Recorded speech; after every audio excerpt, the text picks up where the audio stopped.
Hey mates, welcome to the Hitout. I'm your host, Phoenix Trinidad, and if you're new here, this is Zero Hanger's weekly AFL podcast where we talk all things footy. So, this episode we are talking Adelaide versus Hawthorn and Brisbane versus Gold Coast, two massive games, and then we are doing the wash-up for West Coast and Richmond.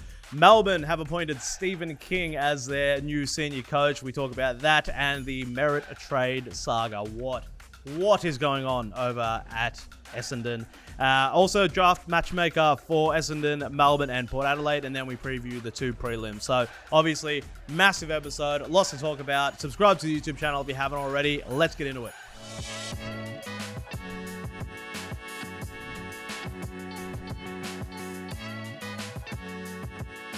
Mitch, Keating, Aidan, Cellini. Welcome, fellas. How was the weekend? Oh, yeah, good. Great weekend. Got some news for you. Yep. Bought a car. You bought a car. There you go. All right. So Yes. did you hear what happened last week? No. So I, congratulations by the way. So I locked my keys in my apartment. Oh, I know. I knew that and then I had to part, go pick up my keys from the real estate agent or the property manager. Yep. While I was in the office, but because I didn't have a car keys because they were locked inside the house with my normal keys, I had to borrow Mitch's car. Oh, perfect. What was the car? It's a old Mazda Estina. Yeah. So it's 2001 or 2002. Yeah, and it was awful. Yeah. Like, I know the car. Have have you been in it? I haven't been in it. I've Okay. seen it from the outside though. Yeah, Great. you're lucky. wheels. It was an auto, and I managed to. It stalled on the. Yeah. It just the comes. somehow. I think I prefaced, like, when he's like, "Can I borrow your car?" I was hesitant at first. I was like, "Hey, you can just have it. He's got to Yeah. go." But I think I told you, like, To be fair, you said yes straight away, which I was grateful for. But I didn't realize. I think you I actually told you. undersold how Yeah. troublesome it was going to be. I forgot to also tell you about the wheel alignment. Yeah. Which Would've pretty been handy. much turns you left in unless you're holding onto it. Jeepers. But So what'd you get? yeah, a Hyundai Tucson, so it's a bigger car. Oh. But nice. but yeah, so like car. you somehow stalled it. I told you, like, it's almost never happened. Well, it Yeah. doesn't happen. And when I left work that night, it stalled. Yeah. Right. yeah. So like it wasn't just me. Yeah, but I think you've I gave it the final. I pulled the cord on you've it. done something. Yeah, you pulled the cord, and I'm trying to plug it back in. Nail. But anyway, I thought you would enjoy that, given No, that's great. I'm what very you went happy for through. you. Yeah. Yeah. The next time I need to borrow your car, I will have some confidence in asking Yeah. you. If you somehow stole my new car, Then it's a me problem. and it's an auto, Um, we'll have a problem. Okay. Sweet. Well, that was that was eventful. Yeah. Like when we drove to Adelaide, we used my car, and I was a little bit embarrassed to be like, all right, we'll take the Toyota Corolla from 2010 to Adelaide. Yeah. It's not going to be, it's not going to be first class, but yeah. To be fair, at no point did I put my car forward for gather round. Like, At no point did I think, we could that could probably last. Well, how long would the trip to Adelaide taken if you kept stalling? Well, it we wouldn't wouldn't have made it. A lot longer. It would have been a trip to the west side of the Westgate. It wouldn't have stalled if I was driving. Yeah. It would have been funny to watch you drive. Actually, I wish I had seen you stall. So before the podcast started recording, I was swearing a lot, and were. but it was only slightly less than when I was driving your car. Yeah, okay. But to be fair, it was only from like Richmond to Hawthorn and back, Yeah. and which is like a 20-minute trip. Yeah, And it took me about, I think I was gone for about an hour. Yeah. So, But yeah, I was going. I was just I took it easy. Congratulations, new car. cool. We We should talk footy. We should. all right. We could go. I mean, keep going. No, it's fine. No, it's fine. Adelaide Hawthorn, big weekend of finals. This boring. one was great. I enjoyed this a lot. 42-year first. Yep. Adelaide. Straight as that's or minor premiers or team that finished on top. I tipped it though. Hawks coming over there, a bit of arrogance, the healthy arrogance that they seem to have around this time of year for the better part of this century. And Crows, like they did against Collingwood, just folded. Yeah. No one wanted to stand up, or no one could stand up against the push from the Hawks. So Yeah. thoroughly deserved. I don't want to talk about tipping because I think on this bracket that we did, I've got one right. Yep. And yeah, we can talk about NRL tipping because I was leading the 0 tackle 2K comp until that shocking Sunday game. Anyway, back to footy. Yep. Yeah, the game was convincing from the Hawks. John Newcombe being the September specialist that we got a glimpse of last year, and he's for the fourth game in a row, fourth final in a row, the number one ranked player on the ground. So you'll probably get another 10 coaches' votes, and I think that makes it 35 out of a possible 40 across his finals. And it'll be pretty pivotal for them going forward. For the Crows, yeah, it was pretty ghastly. Like, it was very disappointing how they went out. My question would be, would you call their year a success? Like, you go from 15th to 1st, and it's the biggest jump in AFL history, but then you also become the first team in 40 odd years. They broke a couple of records. To go out in straight sets. So it's kind of hard to sum up, and you rightfully be left with mixed emotions if you're a Crows fan, but I'd be kind of keen to hear how they feel, if they think it was a success, given no one was tipping them for a minor premiership before the season. Yeah. But them also going out pretty poorly. Like, they didn't win a single quarter in the finals across their 2 games. But if you told them at the start of the year, no. If you told them at the start of the year that you'd get the minor premiership and make 2 finals, I mean, they'll take it. Straight sets isn't great. Take it and run. But they'd take that. Yeah, Most people would take that. Absolutely. Probably the way that they got there and how it all happened and what unfolded in the meantime with all the ranking situation and whatnot, they probably wouldn't take that. I think it's actually great that they finished. They're kind of out of the spotlight now, because if they got through, it would just be another week of, Adelaide being the villains. And they gave me the vibe when they lost. It reminded me of when the D's went out in straight sets and we just instantly went from, the premiership to becoming the villains, and everybody hated us. Like, I actually really feel for Adelaide fans at the moment, just because that was not how they wanted to finish the year from a footy perspective, but also just a culture perspective, I feel like. Yeah, it's going to be interesting. I would like to see them. It's been a bit interesting for them. I'd like to see them get really aggressive in the off-season. Like, they had a really big off-season last year, but it doesn't mean you can't have 2 in a row. Like, you look at the 4 teams playing prelims this weekend, Collingwood and what they did after their grand final victory. They went and got Lockie Schultz. Yeah. Geelong at the end of theirs got Jack Bowes, Ollie Henry. They went and get Bailey Smith while they're still competing. Hawthorn are talking to Zach Merrett in the middle of a finals run. As well, and Brisbane getting Tom Doedee, Oscar Allen, Sam Draper while they're at the top. So I'd love to see Adelaide try and lure a big fish. They're linked to Draper and Naz, and that didn't pay off, but doesn't mean you can't still try and hunt a player, and particularly contracted players. I feel like the off-contract crop isn't great.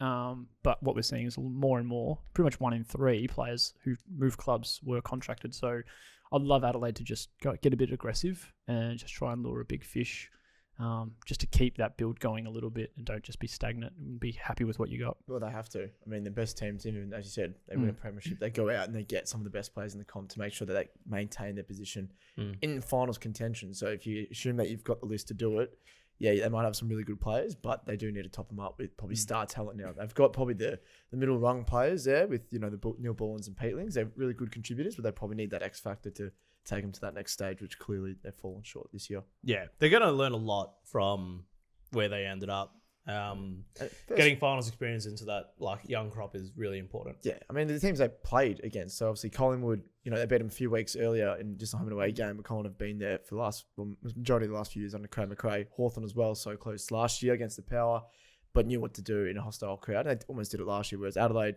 first final since the 2017 granny, and there was only 7 or 8 of their players who had actually played in a final, and a few of them from other clubs as well. So, yeah, they definitely needed this season, and hope that propels them a little bit forward in terms of what they actually need to do to go a bit deeper. Yep. Cool. Hawthorn, I thought that first, so I watched this game at the Precinct Hotel, which was okay. I thought it was going to be, I got there because the Storm had their final on the same night. So prior to the game starting, it was all Storm fans, and then obviously they left. I thought it was going to be a whole NRL night, and I was like, did we pick the wrong pub? But Hawks fans turned out, and that first, 2 minutes where they kicked 3 goals. 3 goals or something. It was unreal. It was energy was unreal, and I am terrified for an up and about Hawthorn contingent again. Not that they ever really went away, but for a couple of years. But they're looking pretty scary. Yeah. And also with Cats in waiting, but probably the best team to quell a young, brash side like Hawthorn is an inexperienced side that has probably the best coach in the comp. Which will just be an awesome contest this Friday. Yeah, it'll be good. But I'd like to also point out that my tip from last week pretty much bang on. I think I said that Hawthorn's midfield would just roll over Adelaide's, and Jordan Dawson. He wasn't the only one, but he just seemed like the kind of guy that would step up in finals, even though he was playing at a pretty high level. Mm. So it's pretty disappointing. But same with Soligo, Berry. Like, it wasn't just Dawson. It was a whole lot of them. Just the occasion, I think, which I think everyone said to death. It's just, they were just overawed. Even in front of the home crowd, they just too much pressure on them. Yeah, well, you're right. Because Dawson gives me that like Joel Selwood vibe, where he's just like, you would think that he would step up in finals, but then you'd like, how many finals did he play for? One. Like playing in. I had a look. It was one. Elimination finals. Yeah. Against GWS. Against the Giants. Yeah, that's the thing. You just need experience. All right, done with that one. Yep. Moving on. Brizzy Gold Coast. This was disappointing for me. Got this tip I right put all too. my chips in on the Suns. Got this tip right Same. too. It was just, professionalism. Yeah. They just did what they had to do. And they did it really well. Again, like, they continued to keep the ball off them. They matched the midfield. I guess sure Anderson and Russell had pretty big games, but they were equally as good as opposed to the week before, where in the McCluggages, obviously Neil was injured, but the Rainers and whatnot, they were a little bit absent against the Cats. But this time, when you go head to head and you got two teams of star players, I think Brisbane just, with their experience in September, just counts a lot more. And the Suns off that high, again, last week was their grand final. It's hard to back that up and go from one side of the country to the other. Admittedly, yes, it was in their home state, but with Brisbane being Brisbane. Yeah. And again, everyone forgets to the reigning premiers. Yeah, they lost poorly against the Cats, but they just know how to do it. Yeah. I mean, it's the same thing, right? Like, the Gold Coast have no finals experience. And same as Adelaide. But yeah, they just got it done. Pretty disappointing.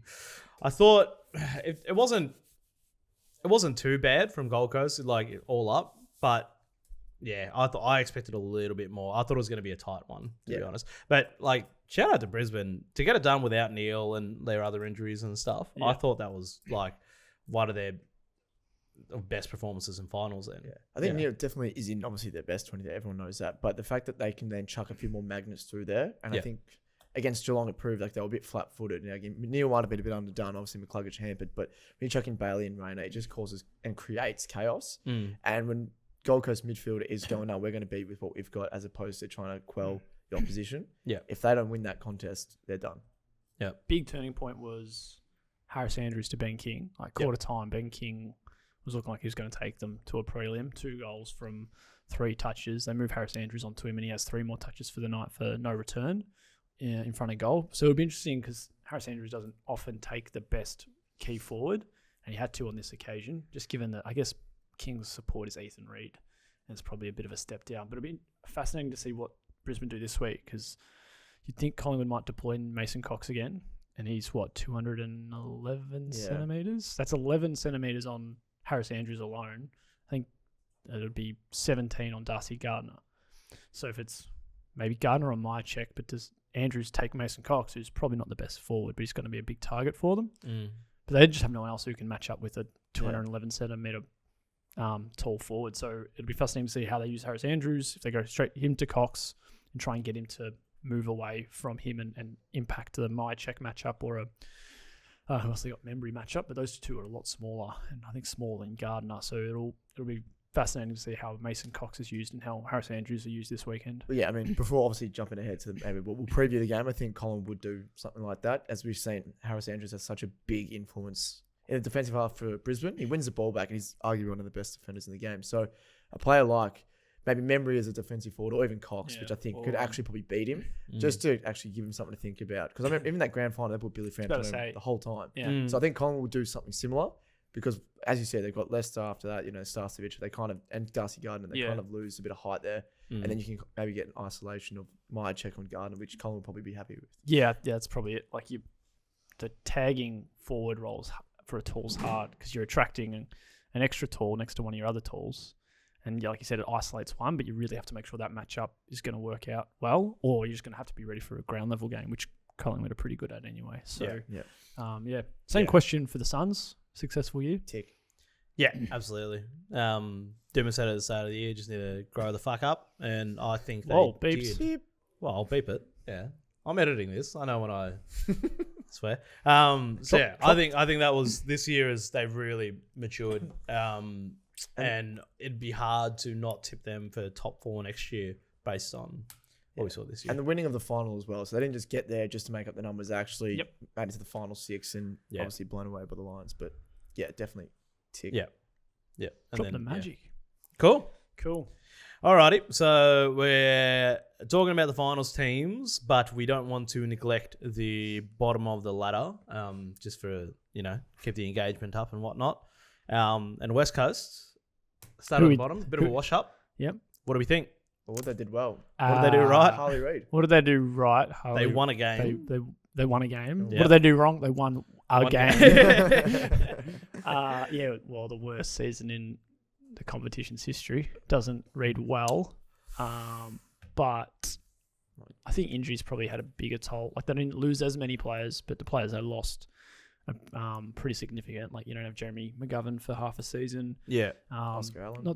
Oscar Allen. Not the Dob Sheed's a big needle mover, but you just need those numbers around Harley and others in midfield. Elliot Yeo doesn't play a game, and so as we had Guy McKenna speak about on Hanging Out a couple of weeks ago, is he would have had such a better season, Harley, if he had that support around him, because they have to tag a Yo or someone else, and it just kind of stunts everyone's growth a little bit when there's so much focus and attention on him from the opposition.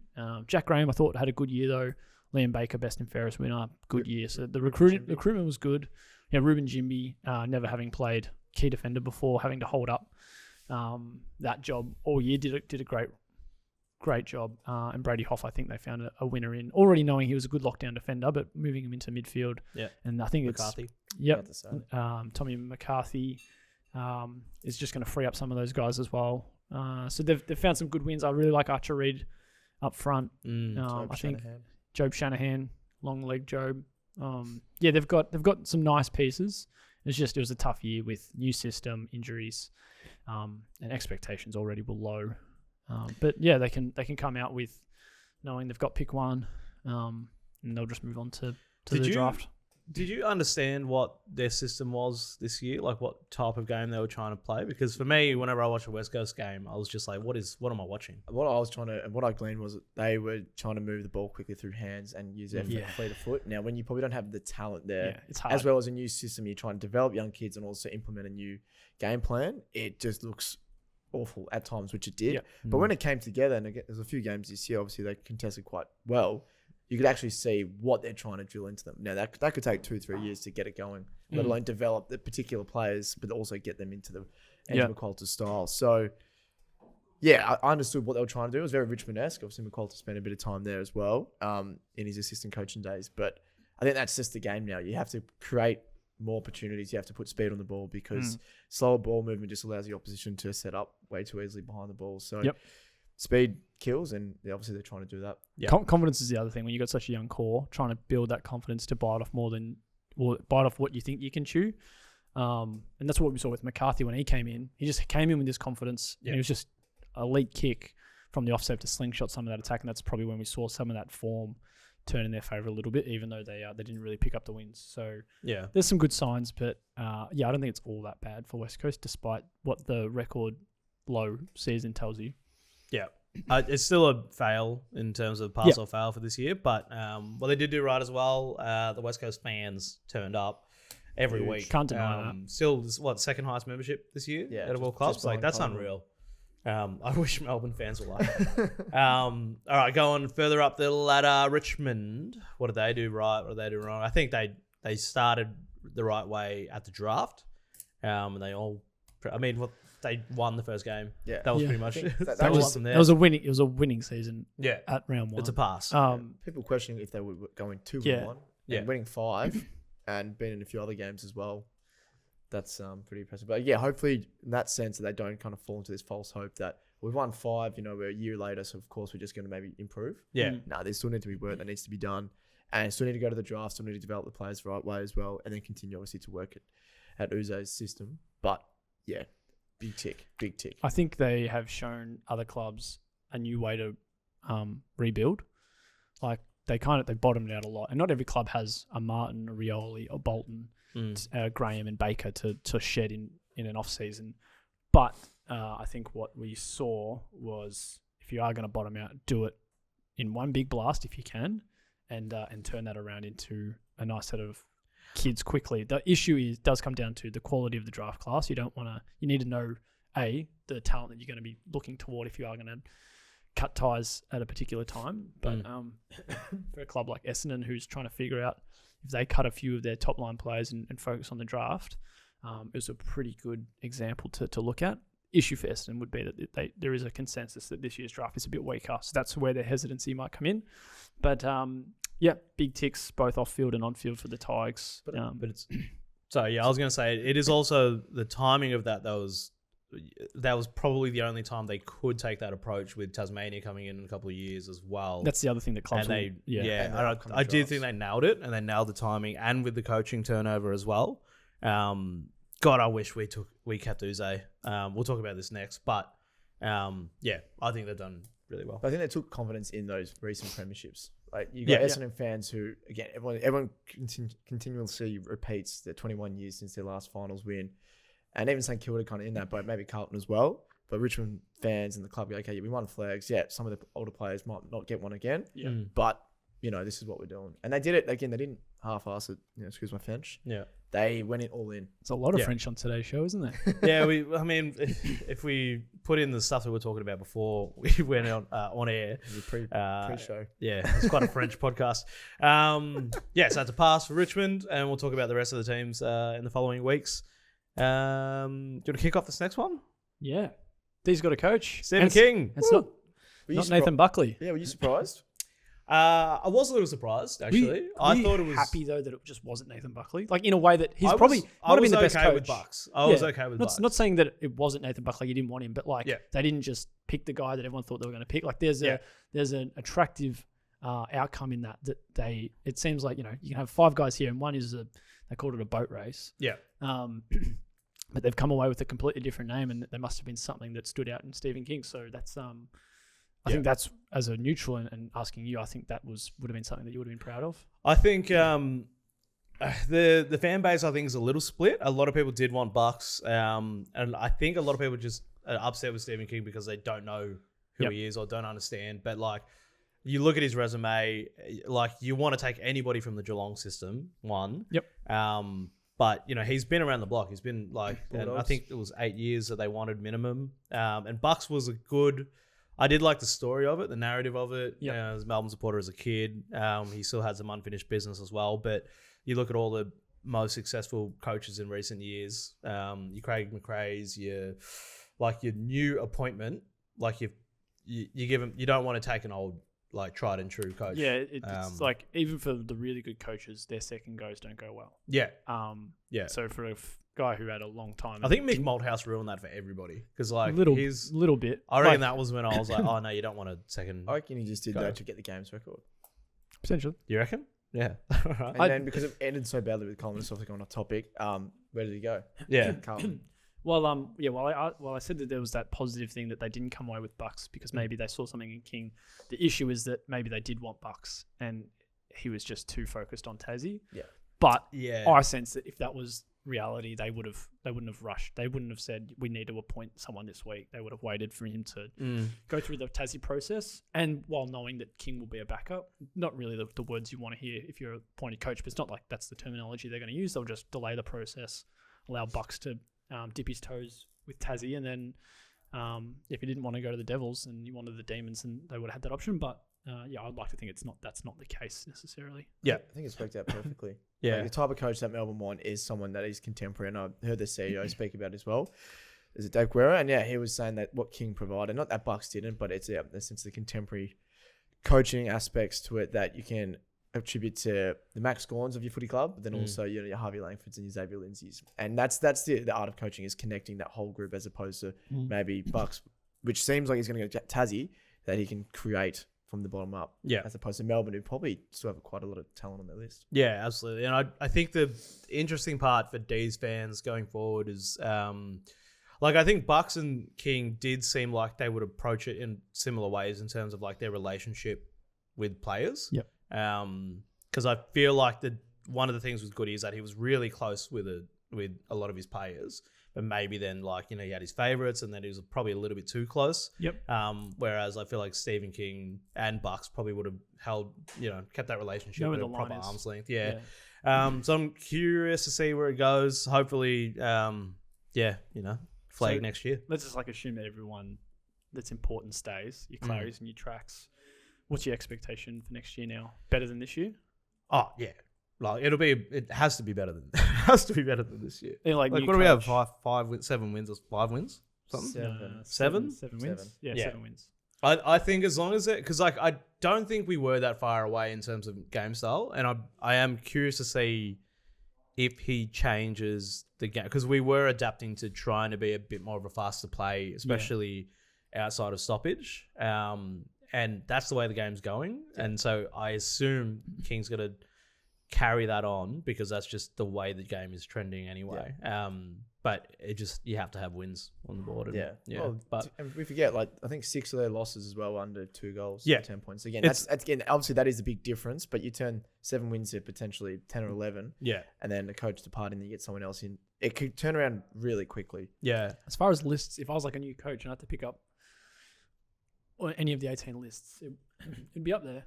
Like, not quite, Freo or Brisbane or Geelong or Gold Coast maybe, but there's a lot of good young talent there. Yeah. It's just maybe settling on your next key defenders and your next ruckman for the future, and that's about it. my biggest thing, and this is probably the last thing before we move on to the next thing, but a new coach is new leadership, and I think the biggest thing we're lacking at the club is leadership from the top down. Like, our CEO only just started like last week. Yeah, you've pretty much cleaned house though. Yeah, and it's pretty much been, but even on field leadership hasn't been great. Like, Jake Lever's been a good leader, but like he wasn't on the park for a lot of the year. Stephen May, we all know what he's like. Yeah. And he then like? Petrarca What's he like? he's just a bit aggressive, I think. Yeah. And then, so I just want to see a step up in leadership at the club. And I think that starts with Kingy. And hopefully that just means that Max Gorn doesn't have to be the only person at the club. Like, he was pretty much CEO, coach, and thing for a good part of the He year. fielded every issue in Melbourne. It was His contract with Triple M didn't help him. exactly. It's just like he couldn't just call in sick every Friday. Yeah. He had to literally front up to Triple. And at least it was an environment he could do that in. Yeah. Give the man a break. Alrighty. Well, speaking of one basket case, going to the next one. What is happening at Essendon? Yeah. Yeah. Like, I didn't think I could feel more sorry for Bombers fans, but this is like, it's a heartache. Like, you want to feel like you're getting closer to finals. Yeah. And so this year was hard enough with the injuries. Yeah. And your skipper just goes and meets with.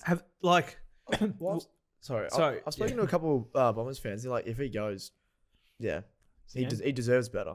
Yeah. Oh, really? Yeah. Really? I've seen all angles. Again, I understand the other sides of that, but to be honest, like, he's done everything he could and more. Yeah. And it's been a few years where he's flirted with it.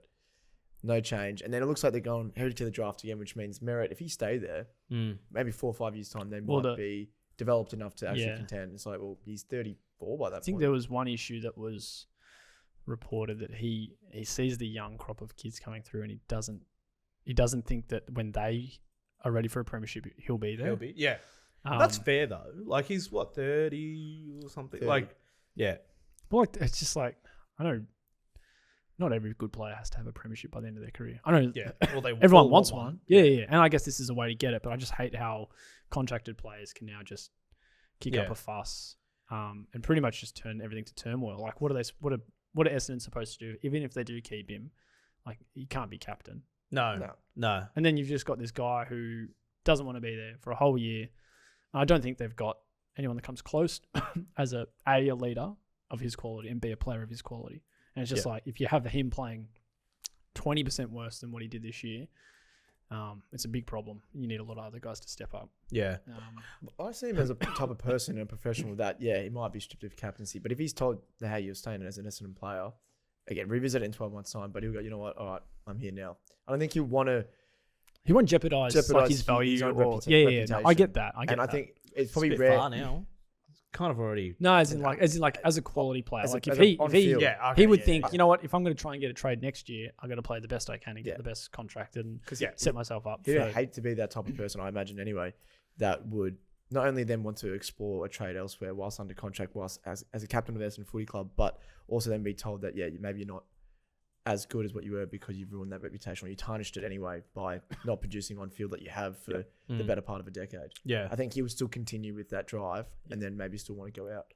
One thing I think is forgotten in this is that like if he does get a trade, Essendon don't just have to like they can be asking for a bit more. Like like we said about the Crows, if you've got to get aggressive now. Like you see what Hawthorn are doing, go out and just ask for Josh Weddle and just be like, if you want Zach Merrett, you're giving us Josh Weddle, who I think would have to be the first player on their list, and that'd have to be a big lot of daylight before they ask for someone else. And like it has to be, if they really want him, if they want to like kind of,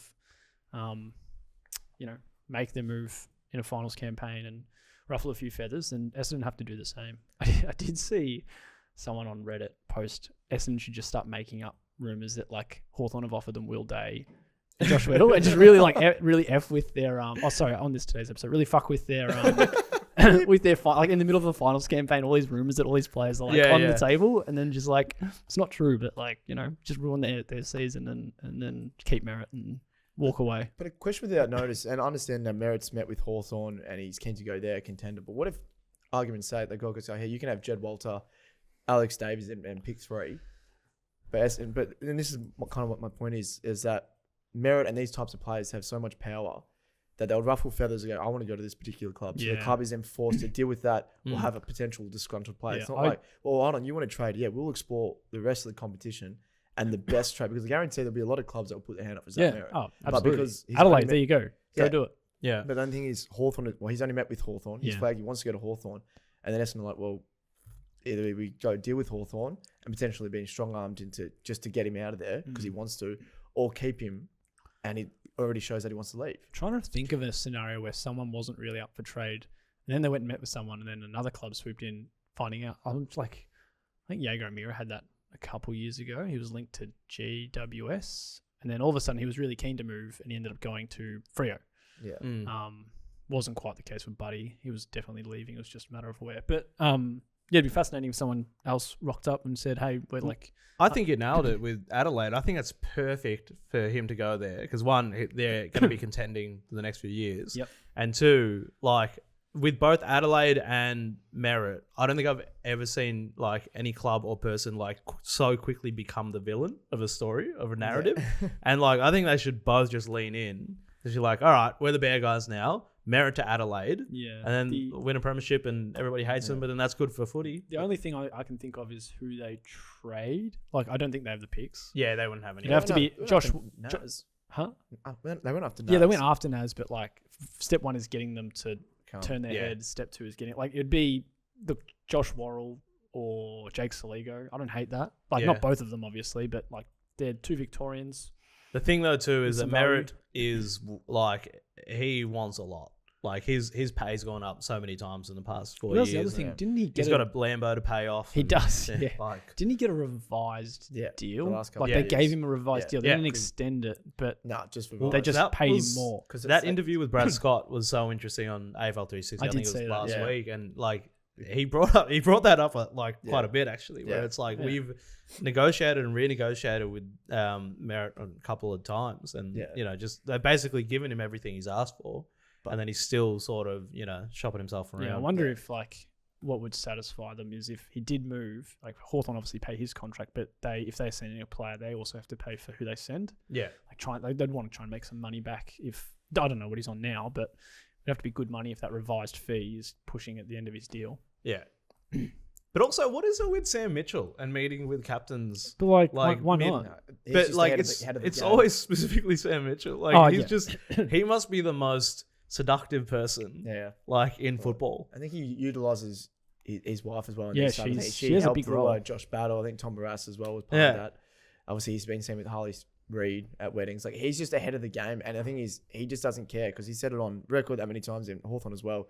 They're just getting better. Yeah. So I think as an industry, we're just not ready yet, and we're kind of edging closer to that. Okay, we're meeting with everyone from round 1 onwards, opening round to literally in the week of a semi-final, you're meeting with a rival player whilst you're preparing for a game, which clearly didn't impact him. But we're kind of in this limbo of are we going to commit to that kind of saga, or are we going to kind of do what we were? Yeah, I think clubs have to catch on, start doing it. Yeah, ask the question, ruffle feathers.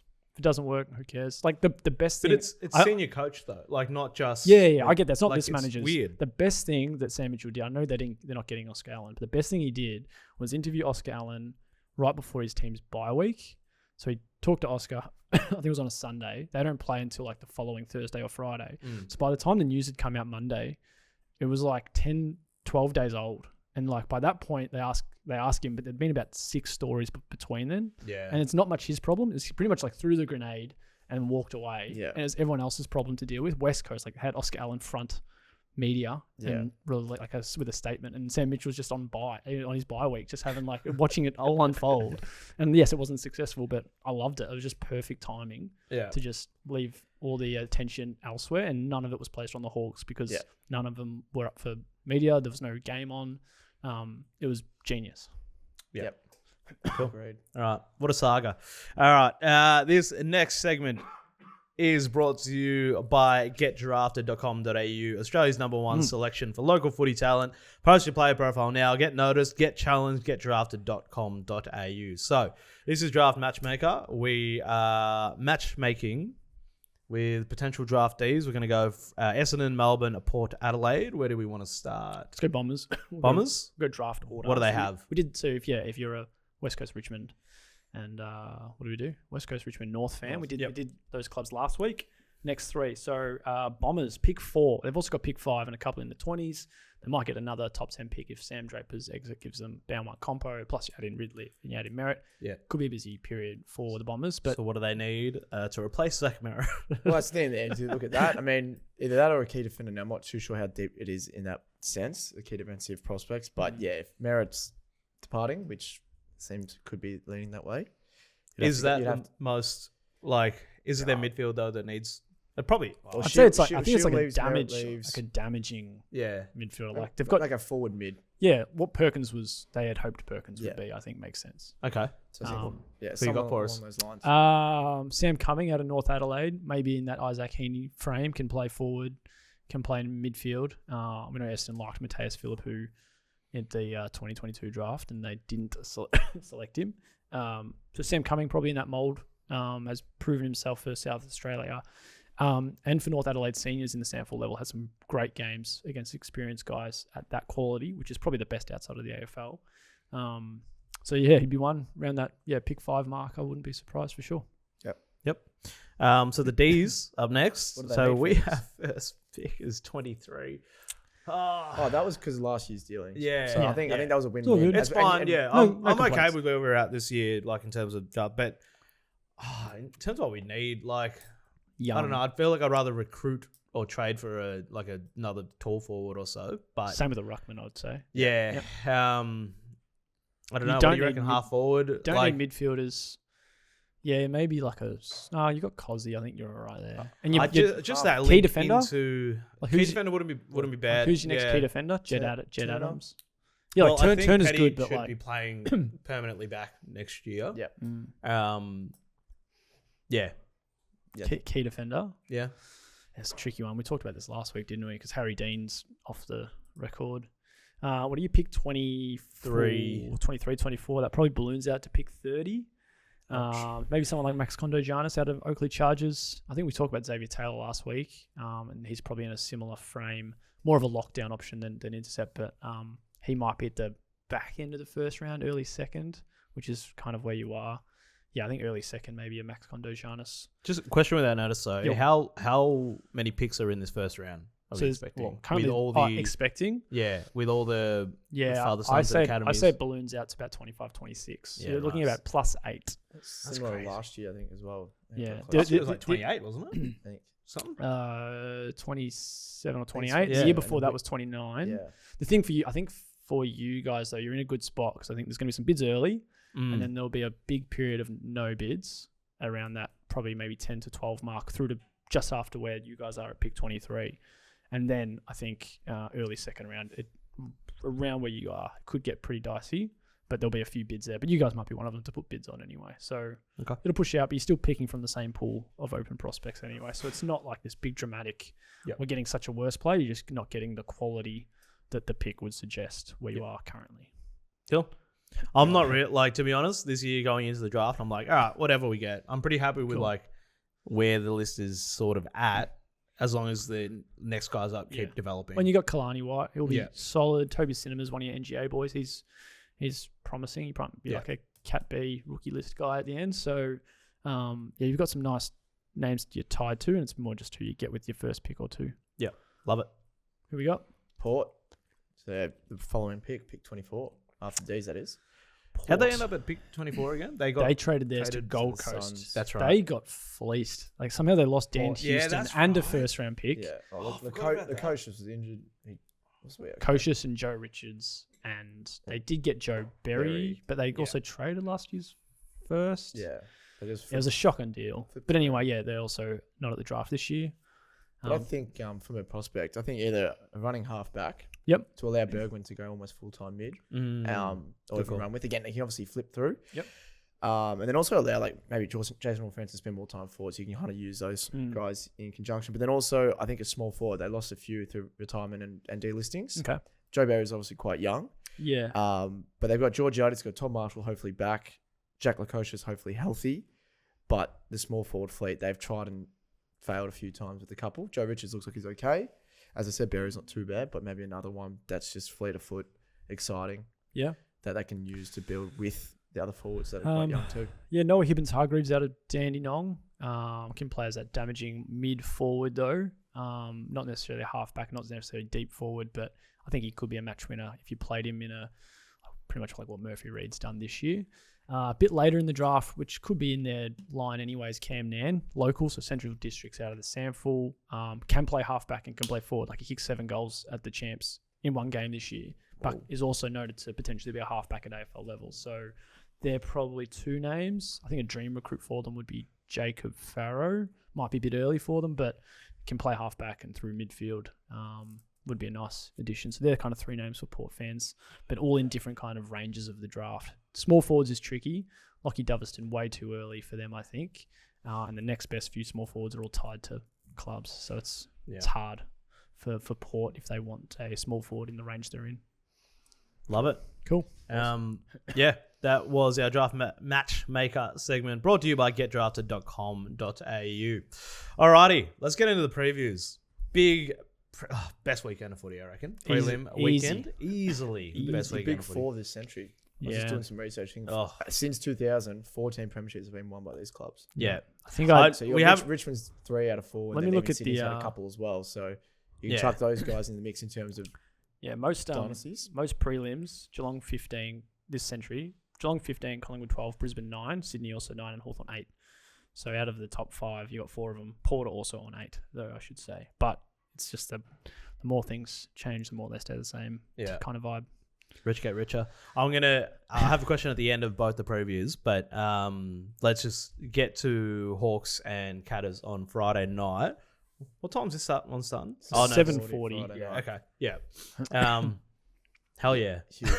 Kind of, a bit of a revisited Can It Curse, all those finals, those close games. I mean, even this year, the Easter Monday was another cracker. Yeah. Filled with entertainment and good footy as well. I mean, Nash, Bailey Smith that day, particular day as well. Yeah. So, those who are watching expect an absolute thriller. Yeah, I love the what do you call it? The dichotomy, like the Cats older veterans and then versus the Hawks young sort of up and comers. I think that's just the best narrative for a prelim. Real generation gap between the two. Yeah. Boomers versus Gen X, Gen Zs or whatever.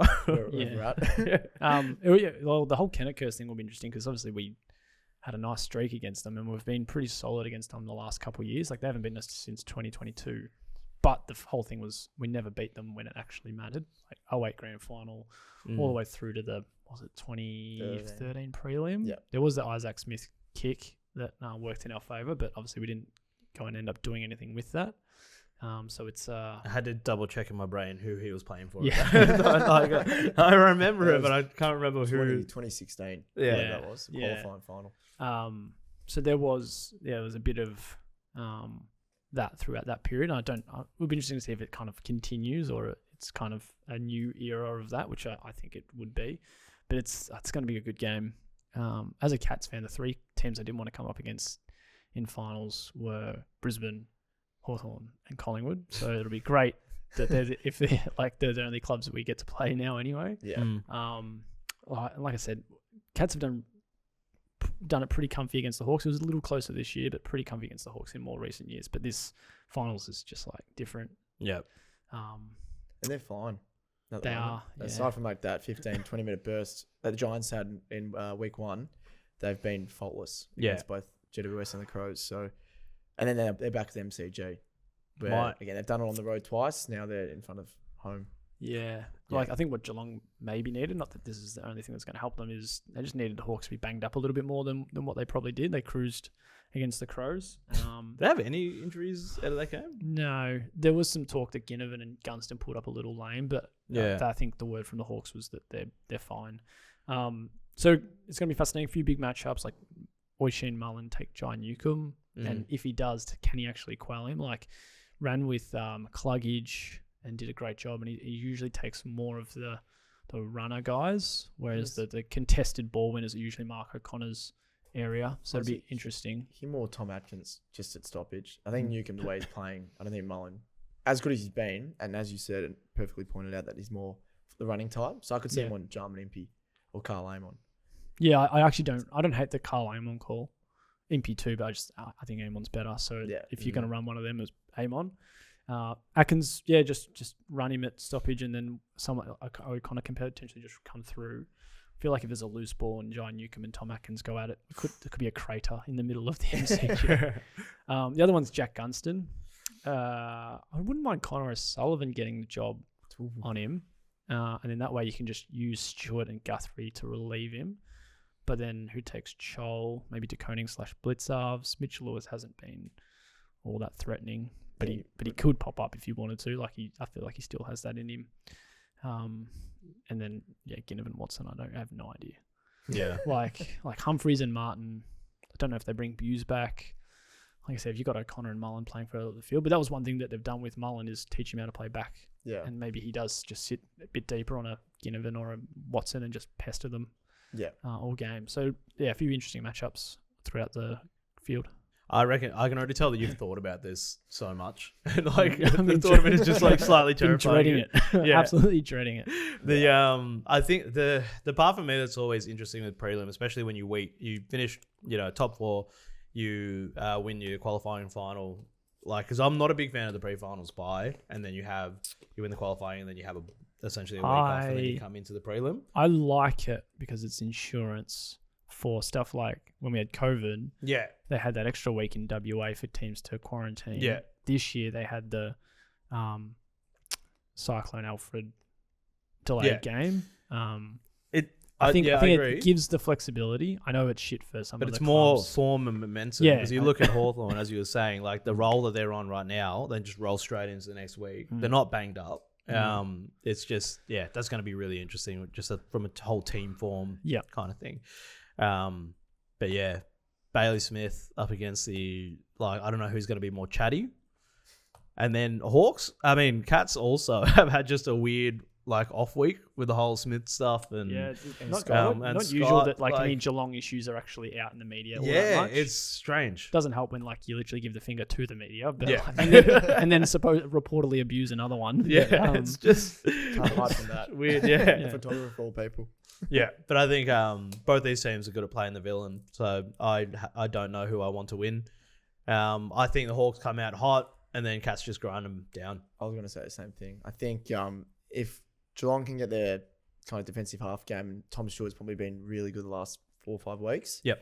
As he has been his whole career, but he's kind of gone back to his top line form, intercepting. If they can stop the Hawks from using their overpowering scoring prowess and allow Tom Stewart to get into the game like he has done, I think that's where the game can be won for Geelong. And the same as Hawks, if they can use their rebounders, Amon and Impey, and just bounce from one end to the other whilst Geelong is setting up, I think that's how they can get them done as well. Another matchup I've been losing sleep over is Lloyd Meek. I don't think the Cats will get Reece Stanley back. So Blitzarves and DeConing probably get muscled out a little bit, but they just have to run him off his legs across the ground. So that'll be kind of a real yin and yang battle if it's a Blitzarves versus Lloyd Meek setup. Yeah. Alrighty. Prelim 2. Before we get into this one, so I have a bit of a dilemma. So this is, first of all, Do tell. 5:15. What do we think about the 5:15 start time? Makes sense. Yeah. Yeah. It's for the team. Like, so it's early to turn around? Yeah, Yeah. so they Yeah. can fly home that night for Yeah. Interstate Club. Yeah. Or, If it was the other way around, if it was Geelong, Hawthorn, Saturday, Yeah. it'd probably just be prime time 7:30. But then why not just make it an Arvo game? Make like what? 2:30 or... Because AFL loves prime time. I think, Twilight's the definite. But Saturday slot. anyway. Yeah, but Yeah, but just- the 4:30 to 5:15 love is prime AFL.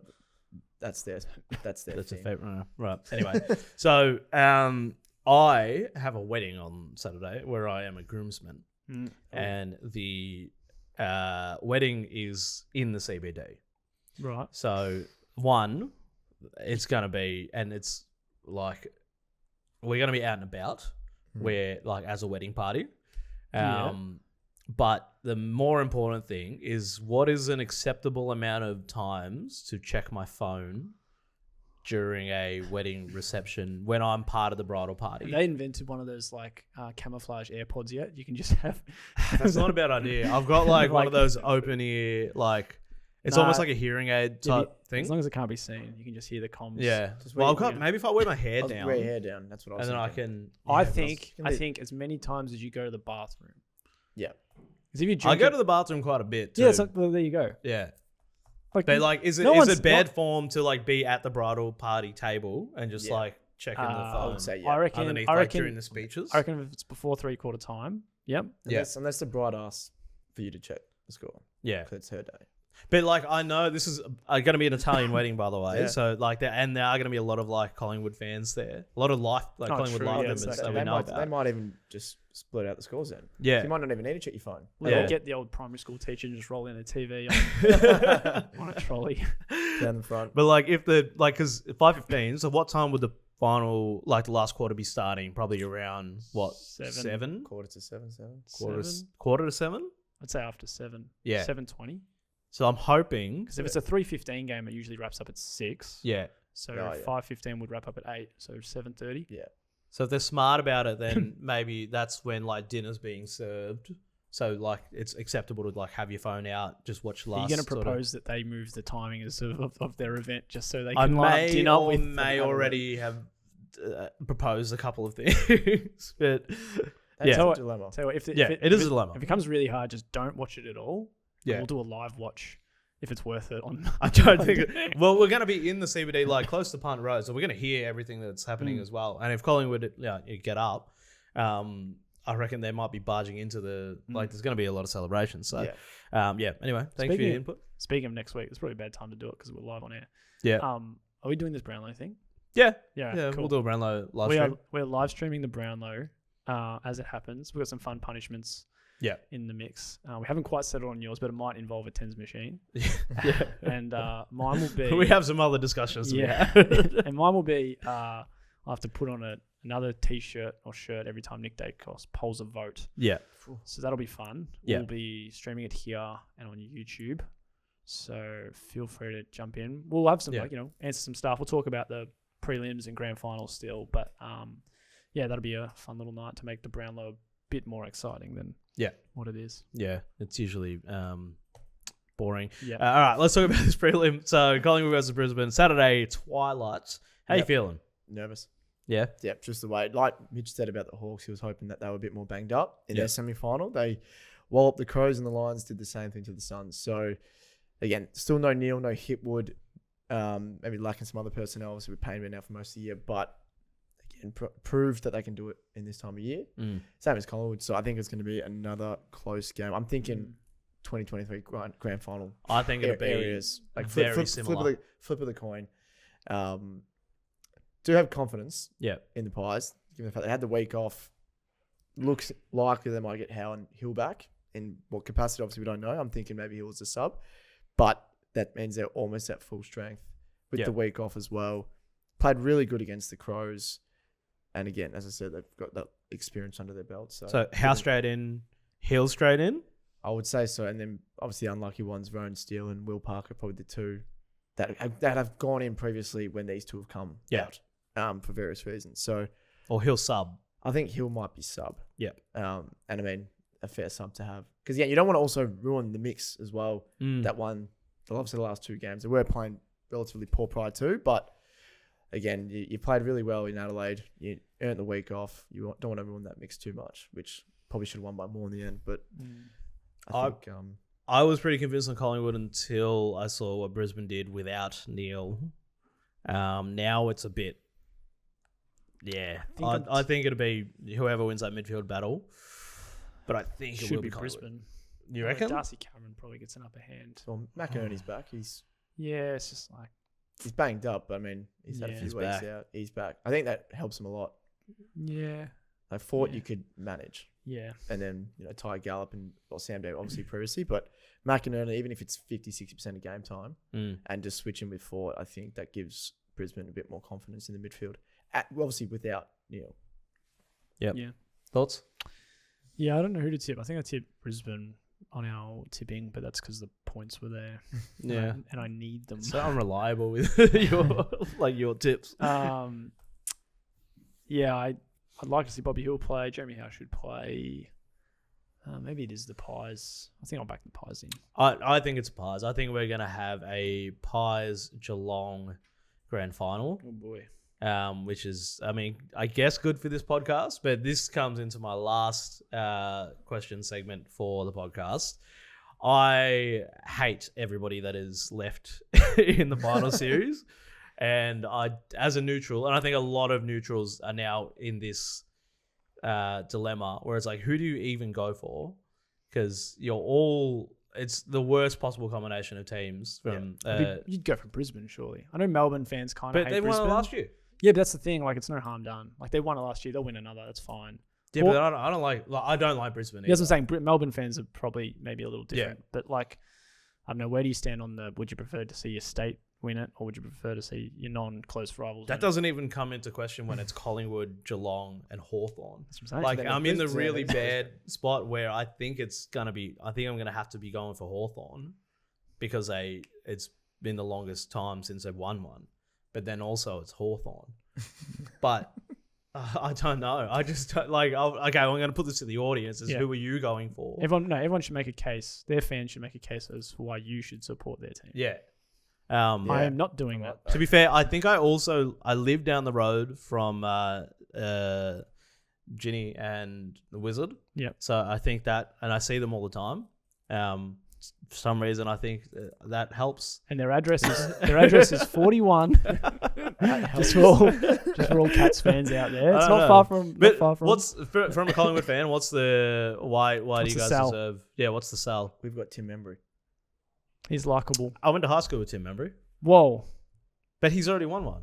Wait, has he won one? No, he wasn't part of the team. Okay, maybe his first year. He's got me going for Collingwood. Okay. Yeah. I think if I named anyone else, it would be like, no, that's not the reason. So I definitely went left field. Yeah, is there anybody else on the team that could convince me? Because everyone's almost. Who missed out? Who missed out on Dan McStay? But he might not play. Yeah, Dan Houston, Perriman. Okay, that's what I'm saying. Like they're not likable. They're not.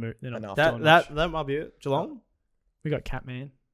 Oh, that works like against you. So anyway, nah. Maybe we didn't want you. I actually kind of would, just for the memes and the content. I kind of want to see what Bailey Smith is like as a premiership winner. Oh, that's yeah. That's like just to see what that universe is like. It's tasty. Like as a universe of possibility. Also, Max Holmes can win a flag now. Yeah, I mean that's fine. Yeah. Danger could retire if he wins it as a premiership captain. That'd be nice. Yeah. Another Geelong premiership captain. Yeah. To do it if he did. Wouldn't like his contractor, but it wouldn't surprise me. Well, I think it's nice that Geelong have a few that missed out on the 22 as well. Yeah. Jack Martin, premiership player. Ooh, that would hurt. That'd be so good. That would be interesting. That'd be so good. And then, I guess Brisbane. Oh, yeah, we've made the case for Brisbane and Hawthorn, and I don't know, it's not much of a... Well, if any Hawks or Brisbane fans want to... Brisbane, Oscar McInerney. Yes, actually, that is the only redeeming factor for Brisbane. And was super... Sam Day as well. Imagine Sam Day winning a flag. He got dropped though. Yeah. Yeah. He might struggle to get. OMAC is a Spot. good. Yeah, that's the best narrative. I think it might be. I think Membry has one. But then going for Collingwood in a final series. No, what am I You're doing? just going for memory, not Collingwood. Yeah. Okay. All right. Maybe it's that. Maybe it's that. All right. Thanks for your time, gentlemen. Thank you. Cheers. Good episode. Twas. We'll see you next week after prelim. Done. Subscribe. Bye. Bye. Bye.